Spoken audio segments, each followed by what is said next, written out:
Good. Hey, my name is Brian Smith. I am actually one of the pastors at our other congregation in Alliance up in North Fort Worth. About once a year, Chris likes to get up there just to make sure I haven't burned the place down. And so he's up there this morning, and I'm down here with you guys this morning. So I'm really excited to be here. Got to see some faces I haven't seen in a while, which is always an encouragement to me. And so looking around here, and also just kind of based on the sheer amount of Hallmark movies I have piling up on my DVR right now. Okay, it is obviously, it's beginning to look a lot like Christmas. So we're going to continue in our Christmas series this morning that we've titled Before Christ. If you have your Bibles, you can go ahead and open them up to Luke chapter 1. That's where we're going to be at in the scriptures this morning. But I know a lot of you may not know who I am, so I wanted to tell you a little bit about me. Something about me is I hate waiting.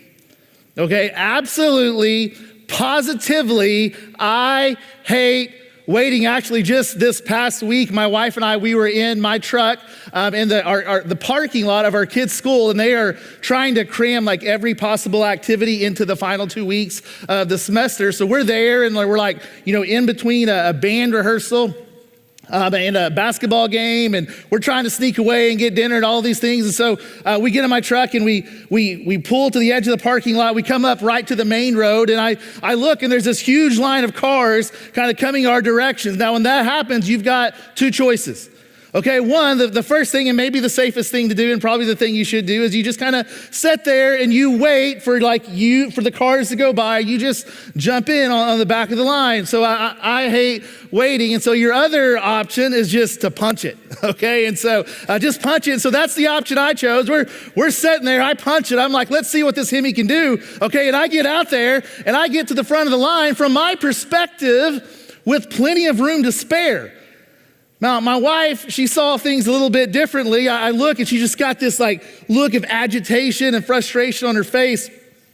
She turns toward me and she just says, "Brian, you are the least patient driver I have ever been around in my entire life." And she is not wrong. Absolutely, positively, I hate waiting. I hate waiting. I hate waiting for food at restaurants. I hate waiting in lines. I hate waiting at the grocery store. Okay, I'm the guy, when I go up there, I've got my cart full of groceries, and I'm just kind of surveying the situation, working the algorithm out in my mind. And so it's like, okay, this is how much I have. Here's how long the lines are. Here's how much people have in their carts. Here's how fast the person working the register is. This lady looks like she's probably going to have a lot of coupons. Okay, I'm not going to get there. And so I'm sensing a little judgment too. You guys do this, right? It's not just me. Yeah, we hate it. Absolutely.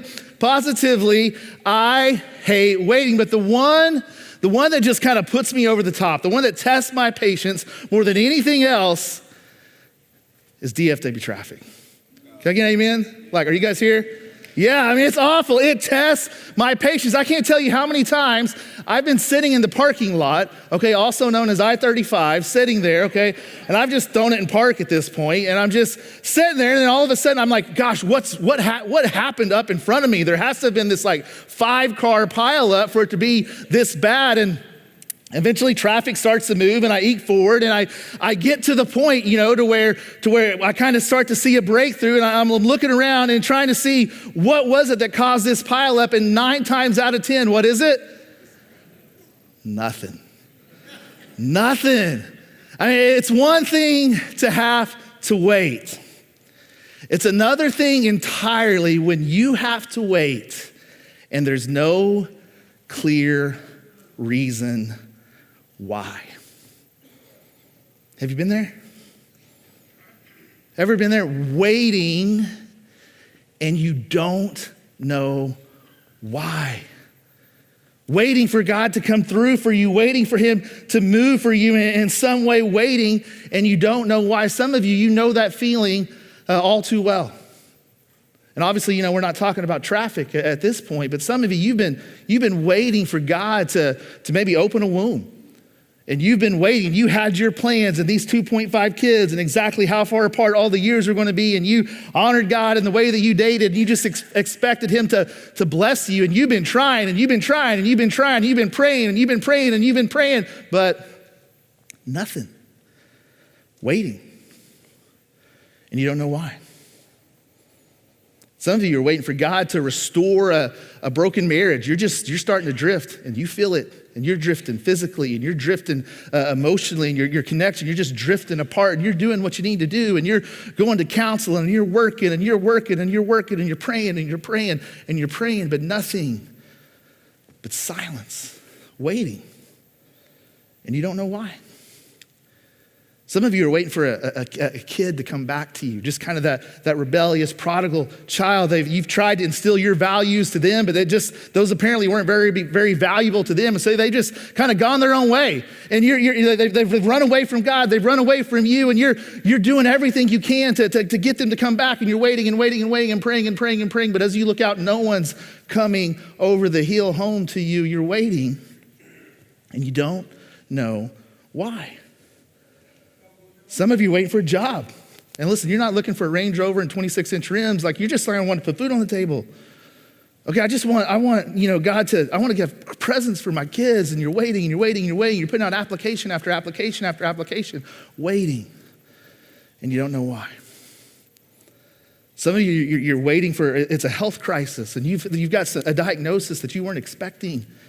And you're just asking God to heal you, or just some relief, and you're praying and you're praying and you're praying, and you're waiting and you're waiting and you're waiting, but all you hear is silence. You're waiting, and you don't know why. Ever been there? Just me? Ever been waiting for God to come through for you? Starting to wonder if he ever will. Listen, if you've never been there, you just keep inhaling and exhaling, okay? You just keep breathing, because one of those days is going to happen. At some point, all of us, we find ourselves frustrated with the silence of God while we wait. So what do we do in those moments? What do we do when we're waiting for God to come through? We're waiting, and we don't know why. Thankfully, God, he does have something to say to us in those moments. That's what we're going to talk about this morning. Here's kind of the truth that we're going to see. I'm just going to give it to you here at the beginning. While we're waiting, God is working. Okay, while we're waiting, God is working. This morning, we're going to look at a couple. They were all too familiar, okay, with what it was like to wait. And their story is going to show us that even when God is silent, okay, he's still listening. Okay, he's still working on our behalf. Let's look at their story. Luke chapter 1, beginning in verse 5. Luke says, he says, in the time of Herod, king of Judea. Now, if this were a Disney movie, that would have said, once upon a time, there was a wicked king. Okay, so in the time of wicked King Herod, there was a priest named Zechariah who belonged to the priestly division of Abijah. His wife Elizabeth was also a descendant of Aaron. Both of them what were these people like? Both of them were righteous in the sight of God, observing all the Lord's commands and decrees blamelessly. So Luke, he introduces us to this couple, this priest named Zechariah, his wife named Elizabeth, and they have been faithful. Okay, they have been faithfully following God for all of their lives. Okay, righteous, blameless in what they do. So what did that faithfulness to God, what did that get them? Okay, what did they get in return? Verse 7, but, there's always a but they were childless because Elizabeth was not able to conceive, and they were both very old. Okay, Luke's words, not mine. Okay, they were both very old. And so most scholars say Zechariah and Elizabeth, they were probably in their mid to late 70s at this point, and they've been, their whole life, they've been waiting for this baby that never came. Okay, imagine how long they've been waiting for this and praying for this, waiting for this baby that never came. They've been waiting, but while they've been waiting, God, he's been working. Verse 8, once when Zechariah's division was on duty and he was serving as priest before God, he was chosen by lot, kind of the random throwing of the dice, according to the custom of the priesthood, to go into the temple of the Lord and burn incense. And when the time for the burning of incense came, all the assembled worshipers were praying outside. So Zechariah, him going into this temple, he was chosen by Lot. This would have been kind of a once-in-a-lifetime opportunity for him. There may have been up to 20,000 priests serving in Jerusalem at this time. This was kind of a once-in-a-lifetime, kind of grab onto it when you see it. Kind of like, I didn't know this when I was 14, but it's kind of like, when the Cowboys win the Super Bowl. Okay, it's not happening that very often. And so some of us have seen it, it's starting to feel like some of us never will, okay? And so he's waiting, okay? They're waiting for God to come through. In the middle of this, once-in-a-lifetime opportunity, God was working behind the scenes. Okay, he was working behind the scenes for Zechariah and Elizabeth while they were waiting. God was working. Verse 11, let's see how. Then an angel of the Lord appeared to him, standing at the right side of the altar of incense. When Zechariah saw him, he was startled and was gripped with fear. I'm supposed to be the only one in here. But the angel said to him, do not be afraid, Zechariah. Hey, take it down a little bit. Okay, don't be afraid. There's something I need to tell you. Okay, there's something that you need to know, something that I think maybe you've forgotten. Don't be afraid, Zechariah. Why? Your prayer has been heard. Your prayer has been heard. God hears you. He hears you. Your prayer has been heard. Your wife Elizabeth will bear you a son, and you are to call him John. This angel comes in and says, hey, Zechariah, I know just based on your circumstances, you're probably tempted to believe that just because you haven't heard from God, that means that he doesn't hear you. But listen, that is not true. While you've been waiting, God is working. He's been working, and I want you to know that he hears you. In your circumstances, in your waiting, he hears you. Whenever we made the decision to move from Southwest Fort Worth to move up to Alliance in North Fort Worth to plant this church, we knew one of the things that was going to kind of small sacrifices that it was going to cost our family is that our kids were going to have to switch schools, okay? And we kind of knew that going into it. And so we were talking to them about it. And my son, he turns 14 this week. He was 11 at the time. When we talked to him about it, it was like, he didn't care. Like, I still don't even know if he notices that we moved. It's just like, I don't understand. But so he was cool with it. But my daughter, she's 11. She was 8 when we moved. Like, it was really hard for her. Okay, she was really upset with it. And it was like really unsettling to her. And listen, I get it. As a 44-year-old man, okay, I was 41 at the time. I get that, changing classes, schools in the second grade, it's not going to be this life and death moment for her. Like, I know she's going to come out on the other side of it. I get that. We get that. But to an 8-year-old girl, when that's all you've ever known, okay, and that's what you're familiar with, and that's all where all your friends are, like, that's a very unsettling thing. And so we just kind of didn't want to waste that moment with her. So we started processing through it with her and talking with Conley. It's like, hey, this is why we're moving. These people need to know Jesus, and we're going to go up there, and we want to help develop Christ-centered people who make a difference in North Fort Worth, and this is why, and this is the reason. And we started processing through this with her. And the one thing that we were very careful not to say. Okay, we didn't want to waste this moment. One thing that we were very intentional not to say is we didn't want to say, hey, Conley, this isn't going to be as hard as you think it's going to be. Okay, we definitely didn't want to say that because I didn't know. It could have been hard. Like, it could have been really hard. She could have had some bullies there. Like, I don't know. Like, it could have been really, really difficult. It was the hardest thing for her in her, 8 years of sheltered existence that she's had at this point. It was the hardest thing that she had ever kind of experienced up to that point.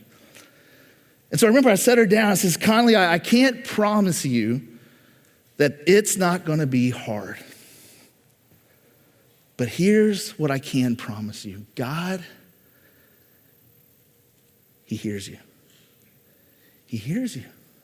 In the midst of this moment, he hears you. Conley, when I know you can't see him and he's up in the sky and you're trying to figure out who this God is, but here's what I want you to know. When God looks down at this world, okay, he doesn't just see this big blue globe. He doesn't just see this big blue marble. When God turns his ear to this planet and when he looks down on this world, he sees a hemisphere. And in that hemisphere, he sees a country. And in that country, he sees a state called Texas. And in that state called Texas, he sees a county called Tarrant County. And he sees a city called Fort Worth. And he sees a street that you don't really know yet, but it's Henley Drive. But he sees it. He sees it. He sees that house that's going to be there. And he sees that the second floor of that the house on that little twin bed, out of all the Conley Smiths in the world, he sees you and he hears you. God, he hears you. He hears you. He hears the anxieties in your heart. He hears the questions that you're afraid to ask. He hears the doubts that are so loud that you can't hear anything else. And listen, even if you never say anything to him, if you never have the courage to speak to him, he still hears you. God's ear is tuned in to the sound of your voice. He hears you. He hears you. And listen, some of you need to be reminded of that this morning. You're waiting. You're waiting for God to come through. You're waiting for something to happen, some kind of breakthrough in your life. You're waiting, you're waiting, you're waiting, and you don't know why. You need to be reminded that just because you may not necessarily hear from God, it doesn't mean that he doesn't hear you. He hears you. His ear is tuned in to the sound of your voice. In the loss of a job, in the grief of someone, losing someone that you love, in the concern and care that you have for family members, for people that don't know Christ, for the just hurtful decisions of other people that you're having to suffer the consequences for, whatever you're waiting for. Whatever has happened in your life, even though you're waiting, God, he's working. He's working. And he hears you. He hears you, and he's working on your behalf. And sometimes he's working in ways greater than we can imagine. At least that's what he was doing for Zechariah and Elizabeth. The angel kind of continues with them. He says, talking about this boy named John that they were going to have. He says, he will be a joy and delight to you, but not just to you, not just for you. He will be a joy and delight to you, and many will rejoice because of his birth. Why? For he will be great in the sight of the Lord. He is never to take wine or other fermented drink. He will be filled with the Holy Spirit even before he is born. God's hand is going to be on this child in a special way. What will he do? He will bring back many of the people of Israel to the Lord their God.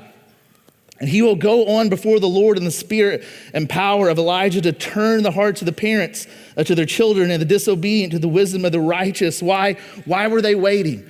Why were they waiting? Why all of these years? Why this moment in history? Why this baby to this couple at this time? What was it wasted? Was there a reason behind their waiting? Why were they waiting? This is why. This is what was going to happen, to make ready a people prepared for the Lord. God had a special purpose for this baby.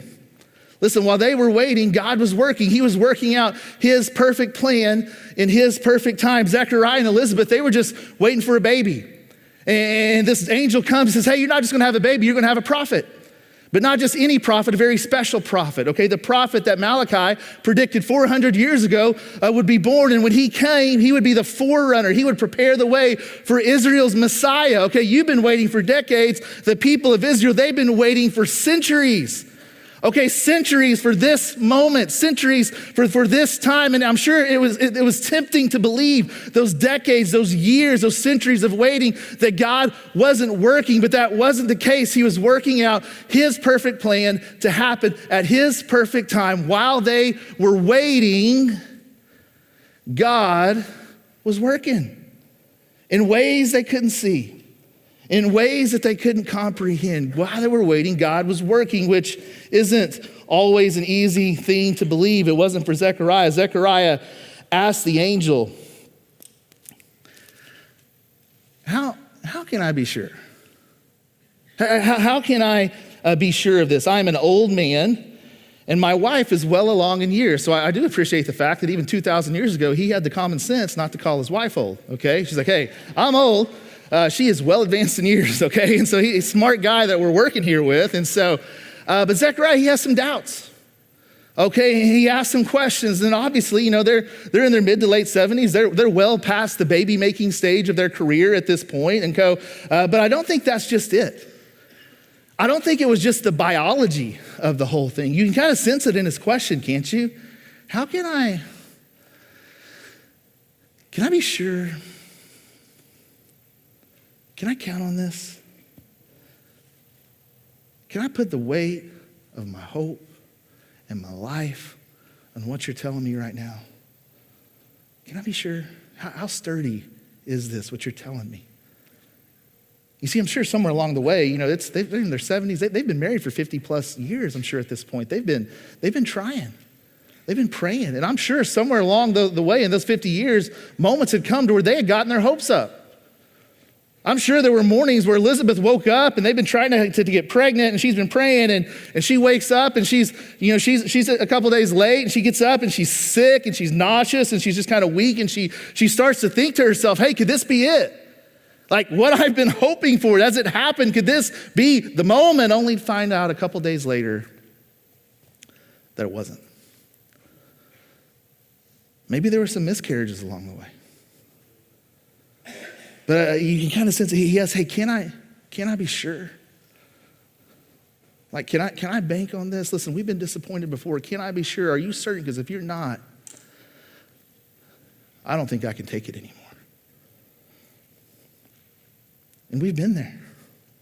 I've been there. Sometimes it's easier for me to kind of just lower my expectations of God. Just lower my expectations of him, lower my expectations of his goodness to me, lower his expectations of his commitment to me, lower my expectations of his willingness to work on my behalf. It's easier just to kind of lower my expectations than to actually count on him and expect him to come through for me. Because I can't take it if he won't. I've been there, and if you have been waiting for God for any amount of time, you've been there too. Sometimes it just feels safer. It's just safer. It's just safer to expect less from God than to actually put my trust and bank my life on the fact that he's going to come through. You ever been there? For reasons we can all identify with, Zechariah has had a little trouble trusting God to come through. So Gabriel gives him a sign to help in verse 18. The angel said to him, I am Gabriel. It's like, hey, we have not exchanged names yet, okay? In the words of Beyonce, it's like, you must not know about me. I was like, I am Gabriel. I appreciate you getting that. And so I am Gabriel. It's like, I stand in the presence of God, and I've got news for you. It says, I've been sent to speak to you, to tell you this good news. While you've been waiting, God's been working. He's been working, and I'm not going to let you do this. I'm not going to let you lower your expectations of him.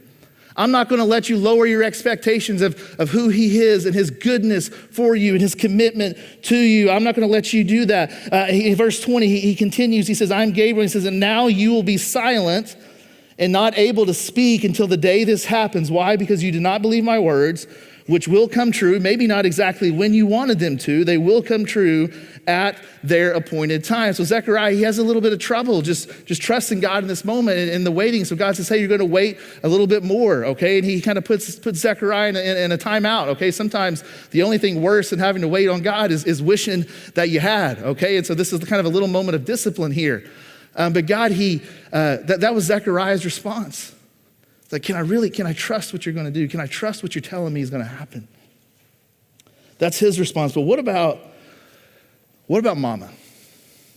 How does mama respond? How does Elizabeth respond? Verse 21, meanwhile, the people were waiting for Zechariah and wondering why he stayed so long in the temple. They probably thought that he had died.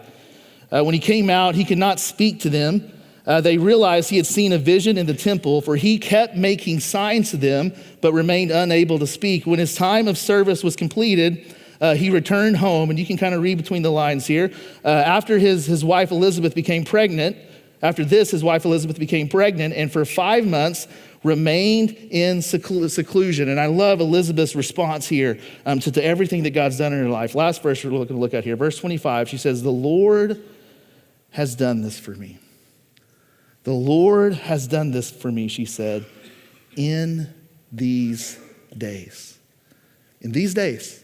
Today, now, in these days, the Lord has done this for me in these days. He has shown his favor and taken away my disgrace. among the people. She said, the Lord has done this for me in these days. She doesn't ask for a sign to confirm it. She doesn't question God's timing. She doesn't, which I would have done. I mean, like, I'm in my, like, where were you in my 20s? Okay, when I had the energy to take care of this kid. Okay, like why? Like, what? Why now? But she doesn't question God's timing. She just puts her trust in His plan and His faithfulness and His timing. And listen, maybe she understood it all. Maybe she like pieced it all together and she was just like, okay, like with all these prophecies and the way that history's working right now, like this baby had to be born right here to me at this moment in history. It all makes sense to me right now. Maybe she got all that. My guess is she didn't. But she just chose to trust and to rest in the truth that while she had been waiting, those decades of waiting for God to come through for her, they weren't wasted. Okay, it wasn't without purpose. It wasn't without reason. She just rested in the truth and in her God that while she was waiting, God had been working all along. So my question for all of us this morning is, where are you waiting? Where are you waiting right now? Waiting for God to come through for you, waiting for Him to work and move, and you don't know why you're waiting, but you're having to wait. And where do you need to hold on to that truth and kind of lean into this? Where do you need to be reminded? Where in your life do you need to be reminded that God's ear is tuned in to the specific sound of your voice? He hears you. And He's working behind the scenes in ways that you can't possibly comprehend. God may be doing 10,000 things in our lives at any time, and we're only aware of one of them. So where are you having to wait? Wherever that is for you, I know it's hard to sit there and wait, but whatever it is, can you trust Him? I just want to encourage you, don't give up hope. Okay, don't give in. Don't stop praying. Don't start to believe that the idea and the lie that just because you can't hear from Him, it means that He doesn't hear you. Don't give up hope, because while you're waiting, God is working His perfect plan